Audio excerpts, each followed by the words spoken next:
बिस्मिल्लाहिर्रहमानिर्रहीम। अस्सलाम वालेकुम नाज़रीन, आप यूट्यूब चैनल देख रहे हैं। मैं इमरान खान हूँ। ये वीडियो आप आज सुन रहे हैं और आज के दिन में वज़ीर आज़म पाकिस्तान शहबाज शरीफ साहब जो हैं उनकी मुलाकात होगी काजी फ़ाइज़ ईसा साहब से। ये बहुत अहम मौके पर बड़ी अहम मुलाकात है। इस मुलाकात के होने से पहले ही बहुत सारे सवालात उठाए जा रहे हैं कि क्या ये मौका है कि एक वज़ीर आज़म को एक चीफ़ जस्टिस ऑफ पाकिस्तान से मिलना चाहिए या चीफ़ जस्टिस ऑफ पाकिस्तान को एक ऐसे वज़ीर आज़म से मिलना चाहिए जिनके मामलात ख़ुद बहुत सारी कंट्रोवर्सीज़ में हैं, यानी जिस तरह की धांधली के नतीजे में वो हुकूमत बना पाए हैं और इस धांधली का आगाज़ हो जाता है उन फ़ैसलों से जिनको बुनियाद बनाकर पाकिस्तान तहरीक इंसाफ ये कहती है कि उनके नतीजे में धांधली का आगाज़ हुआ था। मिसाल के तौर पे बल्ले का निशान ले लेना। जो जजेस थे उनमें काजी फ़ाइज़ ईसा साहब भी थे। उसके अलावा एक और जो आरोज़ का मामला था कि वो अदलिया से लिए जाएं या ब्यूरोक्रेसी से, वहाँ पे काजी फ़ाइज़ ईसा साहब ने पाकिस्तान तहरीक इंसाफ के मौक़िफ़ से अलग फ़ैसला दिया जिसका नुकसान पाकिस्तान तहरीक इंसाफ को हुआ और पाकिस्तान में जैसा इलेक्शन हुआ वो सब जानते हैं। और एक चीज़ और कि लेवल प्लेइंग फील्ड पर भी काजी फ़ाइज़ ईसा साहब ने पाकिस्तान तहरीक इंसाफ को घास नहीं डाला, अदलिया में इंसाफ उनको नहीं मिला उनके बकौल। अब इस सूरत हाल में जो बेनिफिशरी है वो शहबाज शरीफ हैं और शहबाज शरीफ वज़ीर आज़म पाकिस्तान बन गए फॉर्म 47 की पर्ची पे, लेकिन उन्होंने हलफ उठा लिया पाकिस्तान के आइन के मुताबिक वज़ीर आज़म पाकिस्तान का।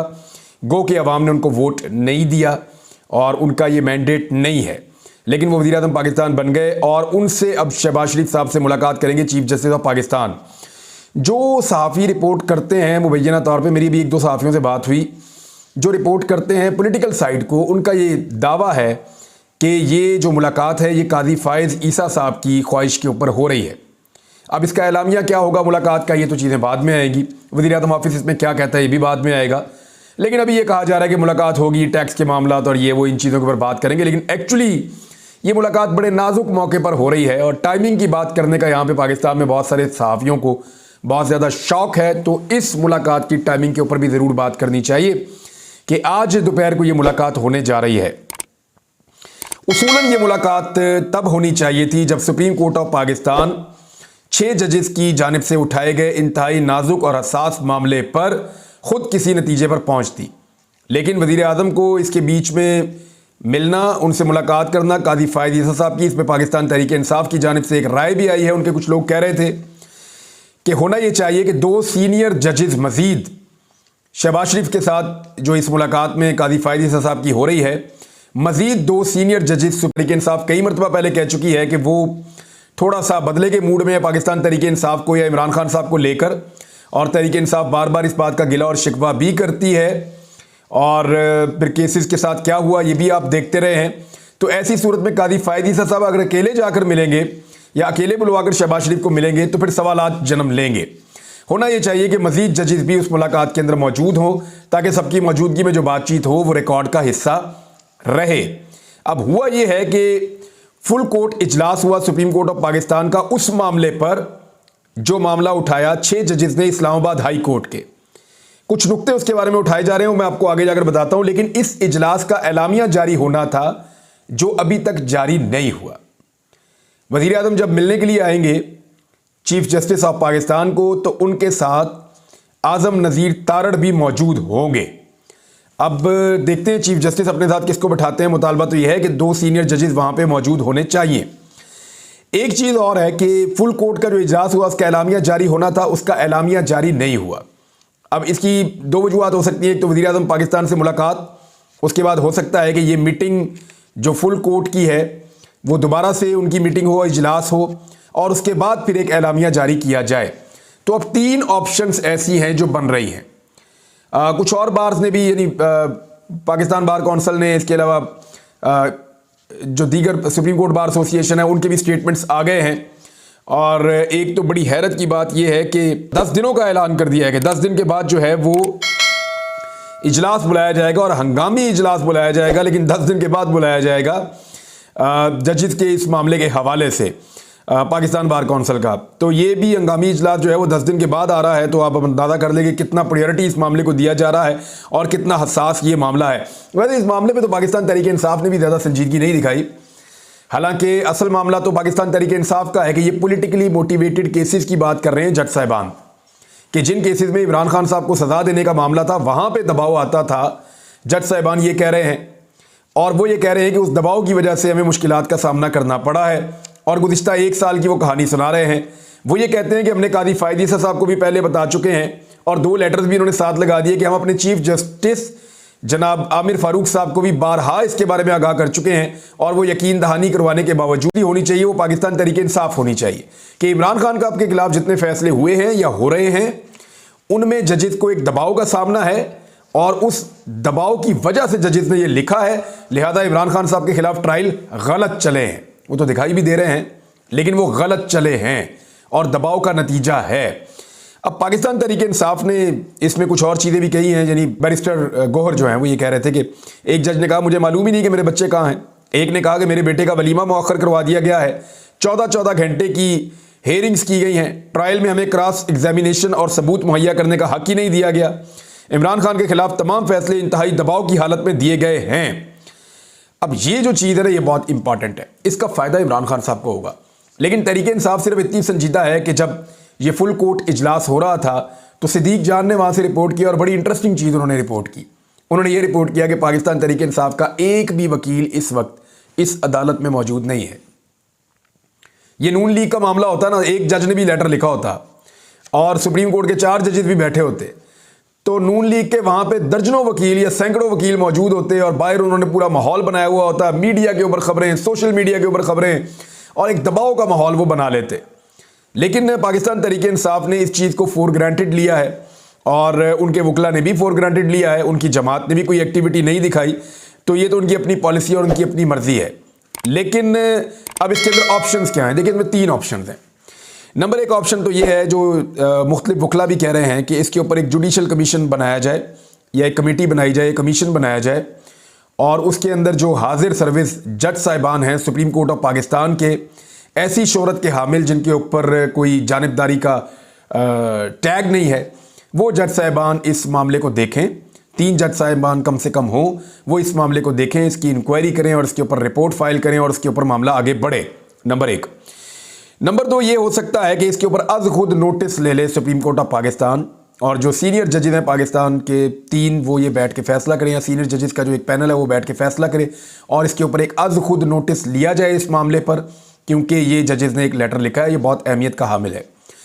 تیسرا آپشن یہ ہے کہ شہباز شریف صاحب کو ملیں گے قاضی فائد عیسیٰ صاحب، شہباز شریف صاحب کو اس کی شکایت کریں گے، شہباز شریف صاحب یقین دہانی کروائیں گے کہ جناب میں پاکستان کے سب سے بڑے آفس سے آپ کو یقین دہانی کرواتا ہوں کہ اگر ایسی کوئی شکایات ہیں تو ہم ان کو دیکھ بھی لیں گے، اور اس کے بعد آئندہ ایسی کوئی شکایت موصول کبھی بھی نہیں ہوگی۔ جج صاحبان کے سامنے یہ معاملہ رکھیں اور اس کے اوپر مٹی پاؤ پالیسی ہو سکتا ہے آگے بڑھ جائے، لیکن اس صورت میں مجھے لگتا ہے کہ دباؤ بڑھے گا، اور اس صورت میں بات شاید نہ بڑھے، لیکن یہ بھی ایک صورت ہو سکتی ہے، ایک پاسبلٹی ہو سکتی ہے جس کی میں بات کر رہا ہوں، کیونکہ شہباز شریف صاحب جو ہے وہ مٹی پاؤ کی پالیسی بھی کوشش کریں گے کہ کسی طرح سے منائیں وہاں پہ جج صاحبان کو، اور قاضی فائد عیسیٰ صاحب کو یہ باور کروائیں اور ان کے ذریعے سے باقی ججز کو کہیں کہ جی آپ کی شکایت پہنچ گئی ہے اور اس کے اوپر اب ہم ایکشن کریں گے اور آئندہ ایسا نہیں ہونے دیں گے۔ اچھا، ایک تو یہ چیز ہے، کیا یہ ہو سکتا ہے؟ ایک سوال اور اٹھایا جا رہا ہے جو بڑا امپورٹنٹ ہے، عرفان صدیقی صاحب نے بات کی، کچھ اور لوگوں نے بات کی، وہ یہ کہہ رہے ہیں اور وہ صحافی بات کر رہے ہیں، اچھا صحافی بلا وجہ تتے توے پہ بیٹھ گئے ہیں بہت سارے، یعنی ان کا اس سے لینا دینا ہی کوئی نہیں ہے، یعنی عدلیہ والے معاملے کے اوپر اس سے پہلے کسی ایک جج کے اوپر ایک چھوٹی سی بات ہوتی تھی تو چھلانگے مارتے تھے یہ صحافی، آج 6 ججز لکھ کر کہہ رہے ہیں کہ ہم دباؤ میں ہیں۔ یعنی عمران خان نے ایک خاتون جج کے بارے میں، لوور جوڈیشری کی خاتون جج کے بارے میں ایک جملہ کہا تھا تو یہ صحافی جو ہے وہ چھلانگے مار رہے تھے، اور اب 6 ججز لکھ کر دے رہے ہیں کہ بہت شدید دباؤ ہے ان کے اوپر، تو یہ صحافی جو ہے وہ تتے توے پہ بیٹھے ہوئے ہیں کہ ججز نے کیسے لکھ کر دے دیا اور یہ لیک کیسے ہو گیا ڈاکومنٹ لکھا ہوا۔ تو یہ بالکل ویسے ہی لیک ہو گیا جیسے قاضی فائد عیسیٰ صاحب جب لکھتے تھے لیٹرز اور وہ جیو ٹی وی پہ سب سے پہلے چل جاتے تھے اور باقی ٹی وی چینلز کو وہ لیک ہو جاتے تھے، اسی طرح یہ بھی لیک ہو گیا۔ یہ کوئی نئی چیز پاکستان کے اندر نہیں ہوئی، اور یہ دباؤ جو ہے یہ بھی کوئی نیا نہیں ہے، ججز یہ بار بار کہہ رہے ہیں، وکلا بھی یہی بات کر رہے ہیں۔ اب معاملہ یہ ہے کہ کہا جاتا ہے کہ کیونکہ یہ تو فورم ہی صرف ججز کے محاسبوں کے لیے ہے، اس کے اوپر تو کوئی اور چیز دیکھی نہیں جا سکتی، تو کوئی اور چیز تو انہوں نے مانگی نہیں۔ دیکھیں یہ جو سپریم جوڈیشل کونسل ہے، اس کے فنکشنز کیا ہیں؟ یہ ججز کا محاسبہ کرتا ہے، صدر پاکستان ریفرنس بھیجے تب، या इनको खुद से कोई इन्फॉर्मेशन आए उस बुनियाद पे ये सुप्रीम जुडिशल काउंसिल इसके ऊपर बैठ जाए तो तब। लेकिन जजेस के कोड ऑफ कंडक्ट के ऊपर भी ये काम करते हैं। अब जजेस ने एक राय मांगी है कि जनाब हमारे कोड ऑफ कंडक्ट के अंदर इसके ऊपर कोई ओपिनियन ही नहीं है कि अगर आपके ऊपर इंटेलिजेंस एजेंसियां दबाव डालें और आपको दबाव में लेकर आपके फैसलों पर असरअंदाज होने की कोशिश करें तो इस सूरत में जज का कोड ऑफ कंडक्ट क्या होना चाहिए, जज का कंडक्ट कैसा होना चाहिए, उसको क्या करना चाहिए। उन्होंने एक ओपिनियन मांगी है और ये opinion supreme court of Pakistan या सुप्रीम जुडिशल काउंसिल से मांगी जा सकती है। तो इस नुक्ता नज़र से ये बिल्कुल कानूनी मामला है। दूसरी एक और चीज़, ये एक तरह से एक शिकायत भी है या आप इसे कह लें एक रेफरेंस टाइप का है। ये एक बार बार कि हमारे साथ ये जुल्म और ज्यादतियां हो रही हैं लेकिन वो इनको रोकने में नाकाम रहे और वो बदस्तूर हो रही हैं। तो ये वजूहात हैं जिनकी बिना पर सुप्रीम जुडिशल काउंसिल को ये लेटर लिखा गया है। तो इसकी कानूनी जस्टिफिकेशन तो बनती है लिखने की। देखना यह है कि इस पे कादी फायद ईसा साहब और उनकी सुप्रीम कोर्ट करती क्या है। कादी साहब ने बड़ा मामला उठाया हुआ था मुतीउल्लाह जान साहब का। हर हेयरिंग के अंदर मुतीउल्लाह जान वो करते रहते थे, शोर मचाते थे। कभी वो अदालत के अंदर जो है वो ऐसा माहौल बन जाता था कि आईजी कहाँ है, आईजी ने अब तक क्यों नहीं किया, सीसीटीवी कहाँ, बहुत सारे सवालात उठाते थे। आज वही मुतीउल्लाह जान जिनके साथ 5-6 घंटे बड़ी सख्त ज्यादती हुई थी, उनको 5-6 घंटे के लिए अगवा किया गया था और बड़ी ज्यादती उनके साथ हुई थी। मैंने उस वक्त भी आवाज़ उठाई थी, मैं आज भी कहता हूँ वो एक मजलूम है, वो विक्टिम है। आज वो जब बात करना चाह रहे थे तो चीफ जस्टिस ऑफ पाकिस्तान ने उनको बात ही नहीं करने दी। यानी ये तो मेरी समझ से बाहर है कि ये हुआ क्या। उसी मुतीउल्लाह जान को जिसको इंसाफ दिलवाना चाह रहे थे जज साहब, जिसके साथ हमदर्दी थी जज साहब की, आज उसकी बात ही नहीं सुन रहे थे अदालत के अंदर। वो अपनी बात कहना चाह रहा था कि मैं विक्टिम हूँ।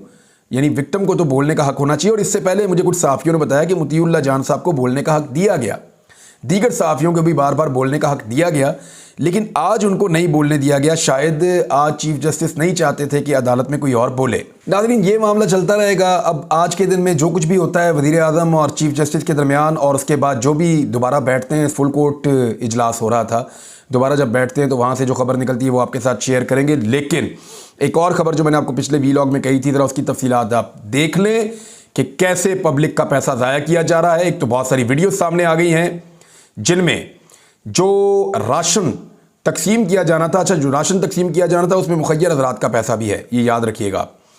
जो राशन तकसीम किया जाना था वो राशन पहुंच गया है दुकानदारों के पास, वो राशन पहुंच गया है उन जगहों, ऊपर वाला बोरियां उतार के, ऊपर वाले स्टिकर्स उतार के और उसको दूसरी जगहों के अंदर पैक करके दोबारा से बेचने के लिए तैयार किया जा रहा है।